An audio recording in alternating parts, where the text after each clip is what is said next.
திருக்குறள். ஆசிரியர் திருவள்ளுவர். குறள் பால் அறத்துப்பால். குறள் இயல் இல்லறவியல். அதிகாரம் 11. செய்நன்றி அறிதல். குறள் 109.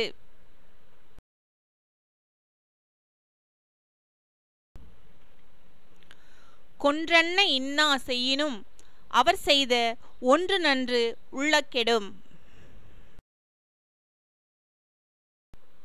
ஒருவர் தனக்கு கொலையை போன்ற ஒரு துன்பத்தை செய்தாலும் அவர் தனக்கு முன்பு செய்த நன்மை ஒன்றினை நினைக்க அத்துன்பம் மறைந்து போகும் என்பது இதன் பொருள்.